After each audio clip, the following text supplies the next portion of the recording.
The prospect of a quick end to the so-called special military operation frightens the Kremlin propagandist Vladimir Solovyov. On his talk show, he openly spoke about the negative consequences of the mass return of Russian soldiers from the front. Solovyov doubted that the Russian economy, which is in a very poor state after 3 years of a war of attrition, would be able to handle the return of hundreds of thousands of soldiers to the Russian Federation. Well, the war will end at some point in time. It turns out that 300 to 500,000 people will return home? And is the economy, which they are now trying to cool down, capable of generating high-paying jobs with salaries no lower than what they are currently receiving at the front? Will there be an economy that will create so many high-paying jobs that people will find themselves in civilian life? Do citizens ask themselves this question? Do they predict this? The propagandist asked. Solovyov did not voice the obvious fact that the occupiers who returned from the front, who are accustomed not only to big money but also to killing, will plunge Russia into total crime.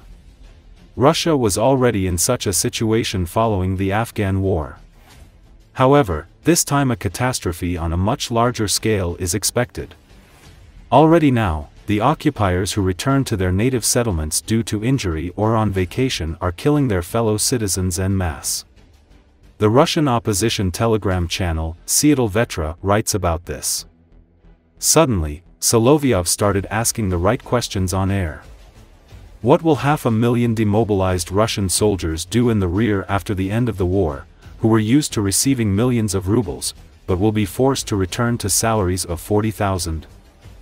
Of course, the right answer is to go into crime and form gangs. Take what's yours, in their understanding. But Solovyov is, of course, afraid to voice this answer. Undoubtedly, this is one of the reasons why the command is actively sending disabled people on crutches to slaughter today and doing everything so that as few people as possible return from the war, the resource noted.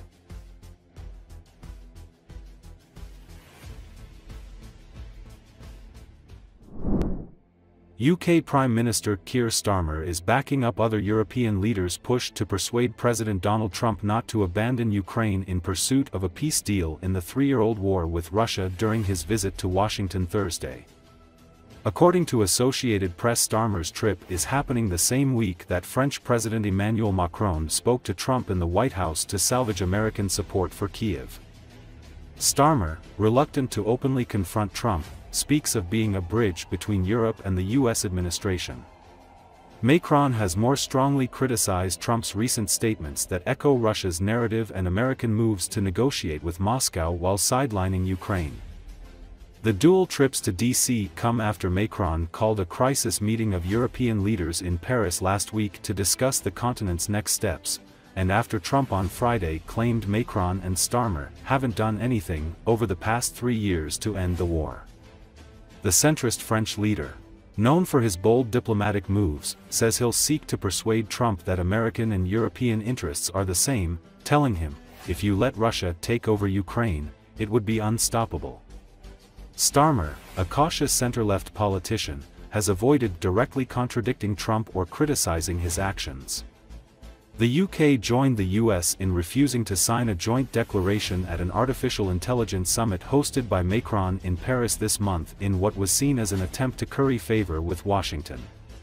But the Prime Minister has reaffirmed Britain's support for Ukraine, rejecting Trump's assertion that Zelensky is a dictator and the President's suggestion that Kiev started the war, which erupted when Russia invaded its neighbor on February 24, 2022. Starmer spoke to Zelensky on Saturday, expressing the UK's ironclad support for Ukraine and commitment to securing a just and enduring peace. He said he would stress safeguarding Ukraine's sovereignty when he speaks to Trump in Washington. The special relationship between the United States and Great Britain will be tested this week when Prime Minister Starmer makes his first visit to President Trump in Washington. A big issue is going to be the future of the war in Ukraine. Trump has signaled a radical shift in U.S. policy towards Ukraine. He's much more aligned with Russia, which invaded Ukraine 3 years ago, than his predecessor, Joe Biden, who said that the United States should stand with Ukraine for as long as it takes to beat back the invasion. Trump wants to bring a fast end to the war, and European leaders are rattled by this realignment of Washington's loyalties. Right now, we've seen a round robin of diplomacy. First, French President Emmanuel Macron visited Washington, next Prime Minister Starmer. So they're all trying to figure out how to get on the same page with Trump, given the United States' paramount role in guaranteeing European security since the days of the Cold War, and figuring out how they can all move forward at the same time.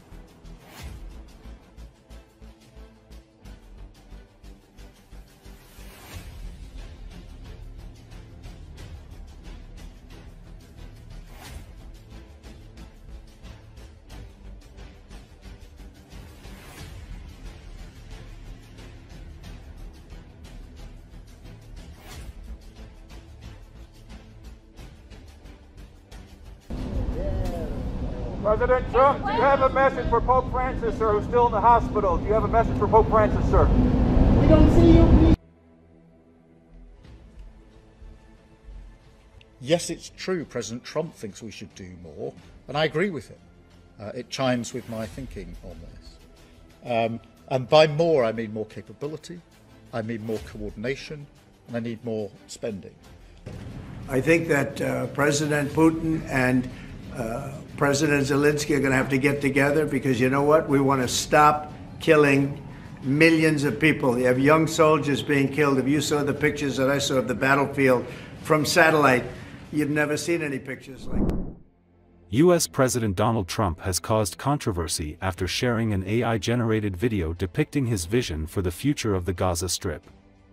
The 33-second video posted on Truth's social media platform opens with a scene of a destruction of Gaza, with people, including children, walking through rubble with the caption, "Gaza 2025, what's next?" displayed. Then the video shows Dubai-style skyscrapers as well as dollar bills falling from the sky.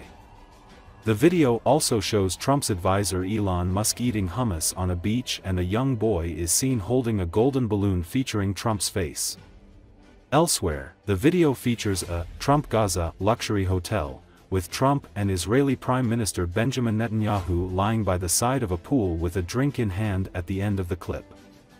In the background, a song is played, which features lyrics, "Donald's coming to set you free, bringing the light for all to see, no more tunnels, no more fear, Trump Gaza is finally here, Trump Gaza's shining bright, golden future, a brand new light, feast and dance, the deal is done, Trump Gaza #1.